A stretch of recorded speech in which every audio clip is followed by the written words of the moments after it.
नमस्कार। आप सभी का कांता के चैनल गार्डनिंग विद कांता में बहुत बहुत स्वागत है। तो आज के इस वीडियो की जो शुरुआत है हम बहुत ही अच्छे तरीके से करने वाले हैं। जैसे कि आप देख रहे हैं कि मैं यहाँ पर जो ये गमले रखे हैं इनमें पानी दे रही हूँ। तो ये सारे जो गमले हैं आज मैंने 20 गमले नए शामिल किए हैं अपने गार्डन में।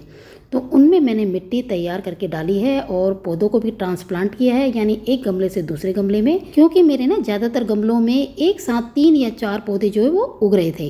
तो भाई उन्हें भी तो स्पेस चाहिए ना। जब तक छोटे थे तब तक तो ठीक है, मैंने उगने दिया, लेकिन जैसे जैसे बड़े हो रहे हैं उन्हें स्पेस चाहिए होता है। तो इसलिए मैं सारे आज गमले खरीद के लेके आई हूँ ताकि मैं अच्छे से इन्हें अलग से जगह दे सकूँ और ये अच्छे से ग्रो कर सकें। और यहाँ पर आप देखिए, जैसे ये मेरे सिंगोनियम के पौधे हैं, ये बस मेरे पास एक ही गमला था और उससे मैंने आज की डेट में 5 गमले अपने तैयार कर लिए हैं। और अभी भी आप देख सकते हैं इन गमलों को कि कितने अच्छे ये खिल चुके हैं ना, बहुत ही ज़्यादा हेल्दी हो गए हैं। तो इनसे भी मैं फिर से मल्टीपल प्लांट्स और तैयार करूँगी अपने, यानी मल्टीपल गमले और तैयार करूँगी, क्योंकि काफ़ी अच्छा क्राउड हो गया है। तो इन्हें अलग करूँगी, इनमें से स्टेम लेकर के दूसरे गमलों में लगाऊंगी। और यहाँ पर जितने भी आप मेरे ये प्लांट्स देख रहे हैं ना, तो मैंने यहाँ पर कोई भी पैसे से ख़रीदा नहीं है। जैसे जब कभी हम गार्डन में गए तो वहाँ से तोड़ के लिए, या फिर किसी के घर में गए तो वहाँ से कोई स्टेम वगैरह ले ली, कोई बीज ले लिया तो वो ला के लगा लिया। तो बस इसी तरह से मैं अपने जो यहाँ पर गार्डनिंग है वो करती हूँ। ख़रीदा मैंने नहीं है, बस आज ही मैंने 4 पौधे ख़रीदे हैं, क्योंकि जब मैं गमले लेने गई ना तो उस भैया के पास मुझे अच्छे लगे 3-4 पौधे, और फिर वो अच्छी मैंने बार्गेनिंग करी तो वो मान भी गया तो मैंने ले लिए। अदरवाइज़ मैं बहुत ज़्यादा पैसे खर्च नहीं करती कभी भी पौधों में, क्योंकि मुझे अब तक के एक्सपीरियंस में इतना तो पता चल चुका है कि किन किन पौधों को हम बीज के थ्रू, किन को कलम के थ्रू, किन्हें सिंपल कटिंग के थ्रू, तो किन्हें फूलों के थ्रू भी उगा सकते हैं। तो बस मैं इसी तरह से मल्टीपल करती जाती हूँ अपने पौधों को, और ऐसे मेरा टाइम पास होता रहता है और मुझे बहुत अच्छी लगती है ग्रीनरी भी।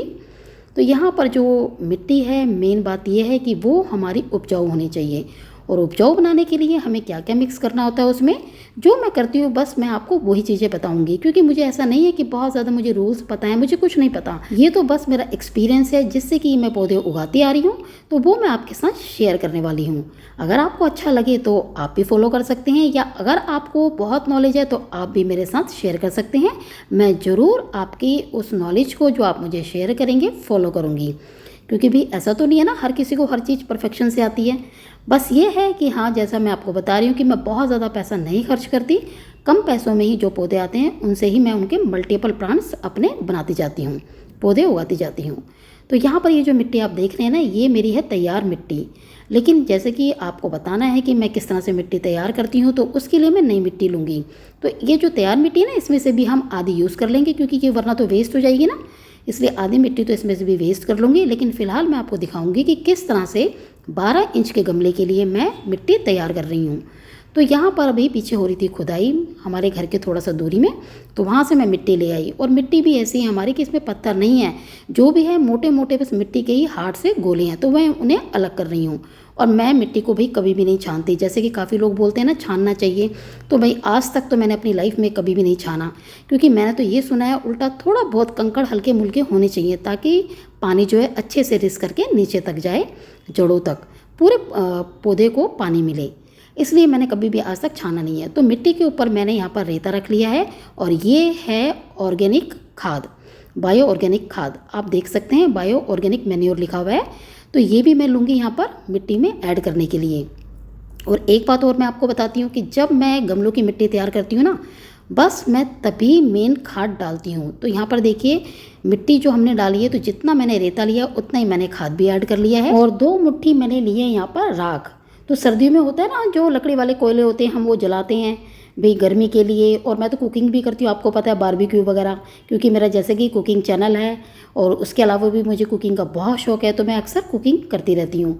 तो जब बारबेक्यू हम करते हैं सर्दियों में, तो वो जो कोयला होता है लकड़ी वाला, उसकी जो राख इकट्ठा हो जाती है ना, मैं वो रख लेती हूँ।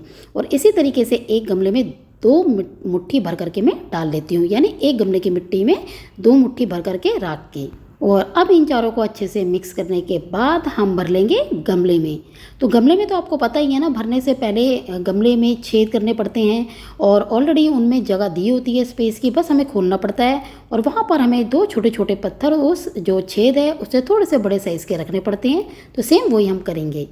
और जो भी यहाँ पे रफली मोटी मोटी चीज़ें आ रही हैं, पत्ते हैं या मुझे लग रहा है ये मोटा डला है हार्ड सा मिट्टी का, तो वो मैं अलग कर रही हूँ। लेकिन मैं छानती कभी भी नहीं हूँ। और आप मेरे प्लांट्स देख सकते हैं। और इस बालकनी के अलावा मेरे पास 2 बालकनी और हैं, वहाँ पे भी मैंने प्लांट्स अपने रखे हुए हैं। तो बहुत ही आसान है, ये मेरा एक्सपीरियंस है जो मैं आपके साथ शेयर कर रही हूँ। बहुत बार तो ऐसा होता है कि मुझे रेता भी नहीं मिलता, तो मैं तो रेता भी नहीं डालती।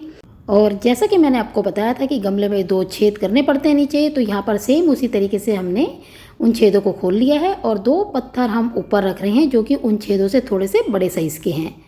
और भाई क्योंकि ना जब हम ये इसलिए रखते हैं ताकि जब हम पानी डालें तो जो भी एक्स्ट्रा पानी हो वो छेदों के थ्रू नीचे चले जाए। अगर हम ये काम नहीं करते ना तो ध्यान रखिएगा कभी भी वो पौधा ग्रो नहीं कर पाएगा, क्योंकि अगर गमलों में छेद ना हुआ ना पानी बाहर जाने का, तो कभी भी वो गमला ठीक से जो उस गमले में प्लांट हो रहा है वो उगेगा नहीं। अगर आपको कभी लगता है कोई आपने प्लांट लगाया है वो उग नहीं रहा है, बार बार उसमें आप लगा रहे हैं कुछ ना कुछ पौधे वो उग नहीं रहे हैं, तो उसकी मिट्टी निकाल लीजिएगा और दोबारा से छेद नए तरीके से कीजिएगा और फिर पत्थर उसके ऊपर छोटा सा रख करके उस छेद को बंद करके मिट्टी ऊपर से भर लीजिएगा, जिस तरह से हम यहाँ पर भर रहे हैं। तो बहुत आसान होता है भाई, ऐसा नहीं है कि बहुत मुश्किल है, बस शौक है और टाइम भी पास हो जाता है। और ग्रीनरी भला किसको पसंद नहीं है। तो देखिए यहाँ पर ना मैंने तो इस गमले में, ये 12 इंच का गमला है, इसमें मिट्टी तैयार करके भर ली है। और हाँ, एक बहुत ज़रूरी बात मैं आपके साथ शेयर करना चाहूँगी कि जब यहाँ पर मैंने इस टाइम आप देख रहे खाद डाली है ना, तो इसके बाद मैं कम से कम 1.5 साल तक तो खाद कभी अपने गमलों में डालती नहीं हूँ। 1.5 या 2 साल तक भी कई बार बीत जाते हैं। लेकिन आप सोचेंगे फिर मैं क्या डालती हूँ, क्योंकि उसका भी तो एक सब्स्टिट्यूट होता है ना कुछ तो चाहिए इन्हें भी न्यूट्रिशंस। मैं करती हूँ अपने किचन का जितना भी वेस्ट होता है वो यहाँ पर खाद की जगह ऐड करती हूँ। और खाद जो है जो ख़रीद के ला रहे बाज़ार से वो सिर्फ एक ही बार डालती हूँ, जब मिट्टी तैयार करती हूँ उस वक्त। भी मेरा मानना तो ये है और मेरा एक्सपीरियंस भी यही है, इसीलिए मैं आपके साथ यही कह रही हूँ। तो देखिए ये है डमकेन का पौधा और एक ही पौधा था, उसकी 2 स्टेम बड़ी बड़ी थी, तो उसमें से एक स्टेम मैंने काट लिया और इसे मैं यहाँ से कट करूँगी जो मैं आपको दिखा रही हूँ, ताकि इसी स्टेम से मैं 2 पौधे तैयार कर सकूँ। और देखिए सिंपली मैंने कटिंग की है इसकी, ऐसा कुछ नहीं कलम बनाया। और आपके साथ सामने देखिए मैं कटिंग कर रही हूँ ना, बहुत आसान है। तो बस हम क्या करेंगे, बीचों बीच यहाँ पर एक गड्ढा करेंगे, यहाँ पर 1 मुट्ठी हम रखेंगे खाद की, क्योंकि अभी हम पौधा उगा रहे हैं ना, तो उसकी जड़ में खाद होना बहुत ज़रूरी है। जैसे हमें खाने की ज़रूरत होती है ऐसे इनको भी होती है। तो बस शुरुआत में हम यहाँ पर खाद डाल देंगे 1 मुट्ठी और उसे बीचों बीच हमने देखिए बंद कर दिया है, अच्छे से प्रेस कर लिया है, मिट्टी से दबा दिया है। और अब 1 मुट्ठी खाद मैं ऊपर से स्प्रेड कर दूँगी।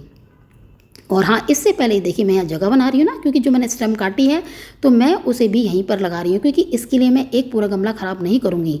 जब ये उग जाएगा ना, साइड से इसकी पत्तियाँ आ जाएंगी, ये बड़ा होने लगेगा, तो मैं दूसरे गमले में इसको तब ट्रांसप्लांट करूँगी। तो मैं ऐसे ही करती हूँ, वरना तो बहुत ज़्यादा गमले इकट्ठे हो जाएंगे ना। तो यहाँ पर देखिए मिट्टी कम लग रही थी तो मैंने थोड़ी सी मिट्टी और ऐड कर ली है और ये लगभग 1 मुट्ठी खाद मैंने ऊपर से स्प्रेड कर दी है। तो इस तरह से मैं डमकेन के पौधे भी 1 से ज़्यादा मल्टीपल करती हूँ। देखिए यहाँ पर आपको दिख रहा है ना, ये पहले हमारा एक पौधा है, इससे मैंने 2 स्टेम काट के, एक ये वाली लेफ्ट वाली और एक राइट वाली, ये आप देख रहे हैं दोनों उगाई थी। और ये पत्ते कितने सुंदर उग गए ना, तो इन्हें ज़रूरत है अब अलग से गमले में लगाने की। बहुत ही सिंपल है, एक ही प्लांट से काफ़ी मल्टीपल प्लांट्स बनाना, बस थोड़ी सी नॉलेज होनी चाहिए और शौक होना चाहिए। तो ऐसा नहीं है कि मैंने कहीं से सीखा है, सिर्फ तुक्का मार मार के मैंने ऐसे किया और जब मेरा उग जाता है तो बहुत खुशी होती है कि भैया ये तो हो गया। और ऐसे ही मुझे बस एक्सपीरियंस मिलता चला गया। तो ये मैं देखिए अब अलग कर रही हूँ और मैं आपको दिखाती हूँ कि मेरी स्टेम में जो ये मैंने कट करके लगाया था तो किस तरह से पत्तियाँ सुंदर सी आ गई हैं। ये देखिए, दिख रहे हैं ना कितना सुंदर खिला ना ये। अब इसे बिल्कुल अलग एक स्पेस की ज़रूरत है, तो अलग गमले में बीचों बीच हमने डाल दिए खाद और इसको हम लगा रहे हैं। मिट्टी से अच्छे से इसे दबा देंगे, क्योंकि टाइट से दबाएंगे। अगर हम हल्का रखेंगे ना इसे तो वो तो जैसे पानी डालेंगे पौधा गिर जाएगा, तो ऐसा नहीं करना, थोड़ा दबा करके रखना है टाइट से। और जड़ में भी मैंने 1 मुट्ठी खाद डाली थी, तो ऊपर से भी 1 मुट्ठी खाद मैं स्प्रेड कर दूंगी। तो देखिए मेरे पास डमकेन का पौधा भी एक था और आज की डेट में मेरे पास कम से कम 5 या 6 पौधे हैं और कई तो मैं बांट भी चुकी हूँ। जैसे लोगों को पसंद आते हैं वो ले जाते हैं गमले, तो मैं फिर मना नहीं कर पाती। तो देखिए है ना कितना आसान इनको इस तरह से उगाना है, एक ही पौधे को कटिंग करके। और अगर आप मार्केट जाएंगे ना और ख़रीदेंगे तो ये डमकेन का जो पौधा होता है बहुत महंगा आता है। एक बार आप ट्राई करके तो देखिएगा। लेकिन जब एक से हम मल्टीपल बना सकते हैं तो क्यों ना बनाएं। और यहाँ पर ये छोटे छोटे वाइट आप देख रहे हैं ना, ये एगशेल्स हैं। तो जैसे कि मैंने आपको बताया ना, मैं किचन का वेस्ट डालती हूँ यहाँ पर, तो वो मैं आपको किसी नेक्स्ट वीडियो में अच्छे से डिटेल में बताऊँगी। तो यहाँ पर देखिए मैंने जो एक ही मेरा पौधा था उससे 3 बन गए थे, तो वो भी अलग अलग गमले में उगा दिए हैं। तो 3 पौधे तो मेरे एक से ही बन गए थे ना। और इसी तरीके से अभी हमने इससे पहले आपने देखा था कि डमकेन की स्टेम काट के उसे भी लगाया ना, उसकी एक स्टेम काट के, तो एक पौधे से 2 वो भी बन जाएंगे।